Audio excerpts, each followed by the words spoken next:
Hello আর welcome আমাদের channel hills meet প্লেন্সে আপনাদের আবারও অনেক অনেক স্বাগতম। আজকে নতুন একটা দিন আর নতুন একটা ভিডিও নিয়ে আপনাদের সামনে আবার হাজির হয়েছি। আমরা এসছি হচ্ছি কলকাতার একটা হিডেন জেম, মানে প্রায় 200 বছরেরও বেশি পুরনো একটা মন্দির, সেইটা দেখতে। আর মন্দিরটা হচ্ছে সিদ্ধিবিনায়ক টেম্পল। এই মন্দিরটা হচ্ছে বড় বাজারের একদম মাঝে, মানে হার্ট অফ দ্য সিটি যাকে বলে, সেখানে। আচ্ছা, প্রথমেই আপনাদের বলে দিই এখানে আসবেন কিভাবে। এখানে আসার সবথেকে সহজ উপায় হচ্ছে, ইজিয়েস্ট রুট হচ্ছে মেট্রো করে আপনি এমজি রোড স্টেশনে নামবেন, 2 নম্বর গেট থেকে বেরোবেন, আর বেরিয়েই গুগল ম্যাপ বা গুগল ম্যাপের প্রয়োজনও পড়বে না।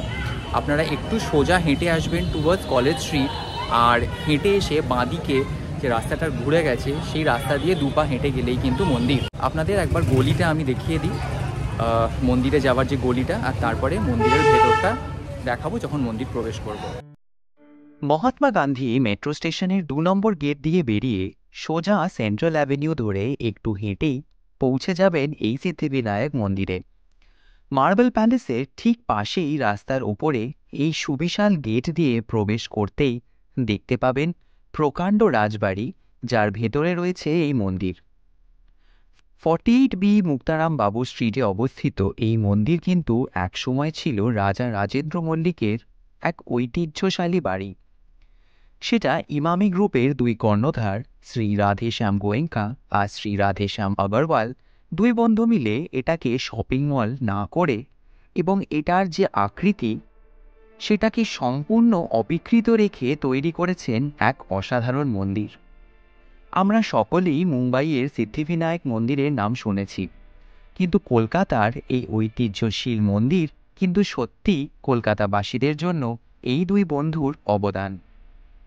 2020-র 28শে ফেব্রুয়ারি মুক্ত হয়ে যায় আমাদের মতো জনসাধারণের জন্য এই মন্দির।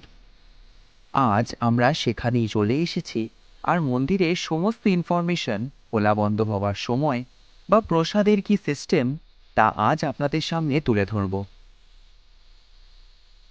মন্দিরে প্রবেশ করার মুখেই রয়েছে জুতো রাখার স্ট্যান্ড। এখানে জুতো রেখে ভেতরে প্রবেশ করতে হবে। তার ঠিক পাশেই রয়েছে পুজোর ডালা কেনার একটা দোকান।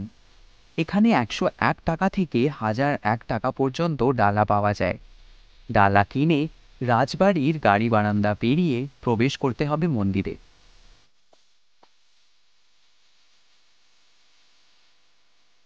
রাজবাড়ির মস্ত ঠাকুর দালানের এক পাশ নির্ধারণ করা হয়েছে সিদ্ধিবিনায়কজির জন্যে, আর তার ঠিক সামনেই ভক্তদের বসার ব্যবস্থাও করা রয়েছে। আমরা গেছিলাম আরতি শুরু হওয়ার ঠিক আগে, তাই ঠাকুরের সামনে পর্দা টাঙানো ছিল। আর ঠিক সন্ধ্যে 7টায় পর্দা খুলে গেল আর শুরু হলো আরতি। এই মন্দিরে গেলে কিন্তু আপনারা প্রতিদিনের সন্ধ্যে 7টা থেকে হওয়া আরতিটা মিস করবেন না। এত সুন্দর আরতি আমি কিন্তু খুব কম জায়গায় দেখেছি।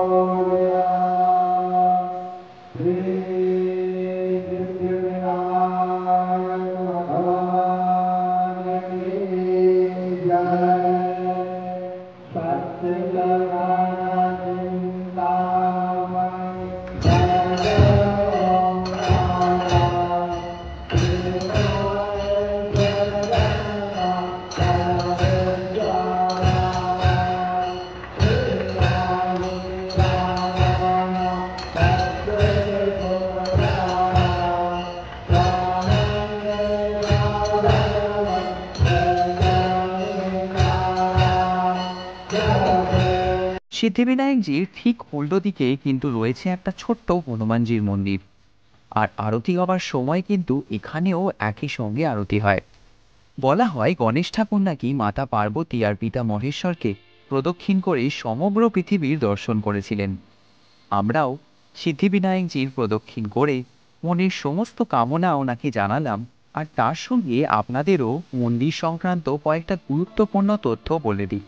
প্রতিদিন মন্দির সকাল 6:30 থেকে বেলা 12টা অবধি এবং বিকেল 4:30 থেকে রাত 9টা অবধি ভক্তদের জন্য খোলা থাকে, আর প্রতি বুধবার মন্দির সারাদিনই খোলা থাকে।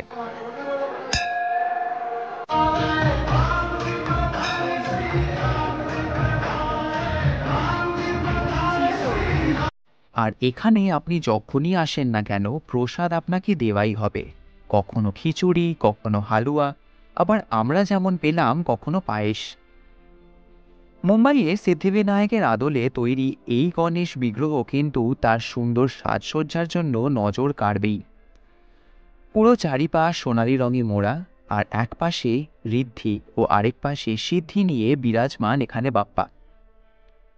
কিছুক্ষণ আমরা ভক্তি অর্পণ করে তার মূষক রাজের কানে কানে মনস্কামনাগুলো বলে মন্দির প্রাঙ্গণ থেকে বেরিয়ে পড়লাম। তাহলে আপনারাও একদিন প্ল্যান করে স্বজন পরিবারের সঙ্গে চলে আসুন এই সিদ্ধিবিনায়ক মন্দিরে।